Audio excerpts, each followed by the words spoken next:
Hello and welcome to database management system. अस्सलाम वालेकुम। My self Rana Tajammul और आप देख रहे हैं लर्निंग पॉइंट चैनल। आज के लेक्चर में हम एक ब्रांड न्यू कोर्स को स्टार्ट करने जा रहे हैं which is database management system. और आज के लेक्चर का जो ऑब्जेक्टिव है, इसमें हम कोर्स आउटलाइन और रिकमेंडेड बुक की बात करेंगे कि कौन सी बुक को हम फॉलो करेंगे थ्रू आउट द कोर्स। इस कोर्स में हम डेटाबेस मैनेजमेंट सिस्टम्स जो बुक है बाय आईटी सीरीज को फॉलो करेंगे, जिसका पीडीएफ अवेलेबल है। आप इसको डाउनलोड करके इसको आप यूज कर सकते हैं। मैं क्यों इस बुक को रिकमेंड कर रहा हूं, क्योंकि ये बुक मोस्टली पाकिस्तान में बीए बीएससी में और मोस्टली यूनिवर्सिटीज में जो इंस्ट्रक्टर हैं वो इस बुक को फॉलो करते हैं, क्योंकि इसमें जो कॉन्सेप्ट हैं बहुत इजी वे में क्या किए हुए हैं, प्रेजेंट किए हुए हैं। तो हम भी इसी बुक को फॉलो करेंगे। तो चलें हम कोर्स आउटलाइन की तरफ मूव करते हैं। तो यहाँ पे मैंने कुछ चैप्टर्स इन लिस्ट किए हुए हैं जिनको हम डिस्कस करेंगे, और इन चैप्टर्स में फर्दर क्या डिस्कस करेंगे हम वो भी डिस्कस करने वाले हैं। सबसे पहला जो चैप्टर होगा हमारा, जो बुक का भी चैप्टर है, इंट्रोडक्शन टू डेटाबेस, इसको देखेंगे। उसके बाद database environment, entity relation model, semantic object model, ER या एंटिटी रिलेशन एंड नॉर्मलाइजेशन हम देखेंगे कि डेटाबेस के जो टेबल्स होते हैं उसको नॉर्मलाइज फॉर्म में कैसे हम कन्वर्ट कर सकते हैं। डेटाबेस यूजिंग ईआर मॉडल, उसके बाद database using with semantic object model और स्ट्रक्चर क्यूरियल लैंग्वेज, जिसको एसक्यूएल कहते हैं। ये 8 जो हमारे पास चैप्टर्स हैं इनको हम डिस्कस करेंगे।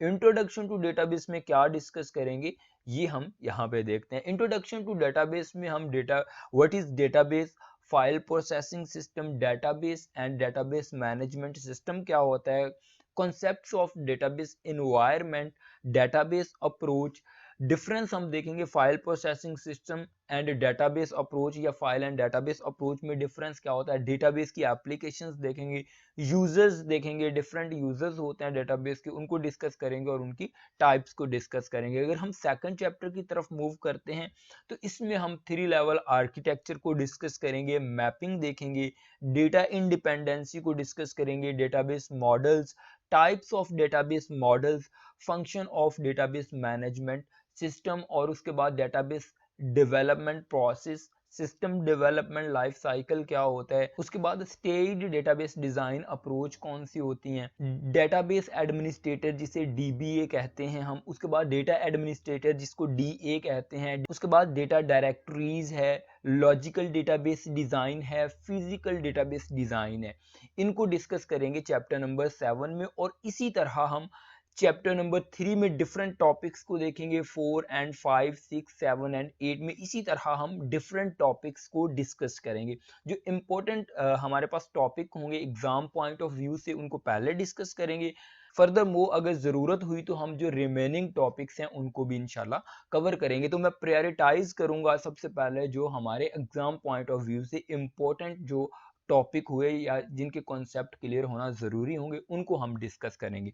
बेसिकली मैंने यहाँ पे 2 चैप्टर जो हैं उनके फर्दर सब टॉपिक्स को डिस्कस किया, 3rd एंड 4th, और बाकी जो चैप्टर्स हैं उनको डिस्कस नहीं किया, बिकॉज यहाँ पे डिस्कशन यूजलेस होगी, क्योंकि वो लिस्ट लॉन्ग है थोड़ी सी, तो इस तरह मतलब मुनासिब नहीं है। तो जब हम 3rd चैप्टर को स्टार्ट करेंगे तो उसमें जो टॉपिक हम कवर करेंगे उसको भी हम डिस्कस करेंगे।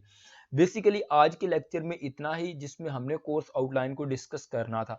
आज का लेक्चर ख़त्म करने से पहले मैं आपको डेटाबेस के बारे में बताता हूँ कि एक्चुअली हमारे पास डेटाबेस क्या होता है, ताकि आपका एक माइंड बन जाए डेटाबेस के बारे में। क्योंकि हम डेटाबेस सब्जेक्ट पढ़ने जा रहे हैं, उसमें इंटायर हम कॉन्सेप्ट पढ़ने जा रहे हैं। फर्दर मोर हम डिटेल में तो डिस्कस करेंगे ही डेटाबेस को, डेटाबेस की डेफिनेशन को, लेकिन मैं ऑरली आपको डेटाबेस के बारे में बताना चाहता हूँ। डेटाबेस एक्चुअली वो जगह होती है जहां पे हमारा डेटा स्टोर होता है, उसको हम क्या कहते हैं, डेटाबेस कहते हैं। ठीक है, फॉर एग्जांपल बैंकिंग सिस्टम है, हमारे पास इसकी एक बड़ी डेटाबेस बनी होगी जहां पे हमारे सारे अकाउंट्स की इंफॉर्मेशन होगी।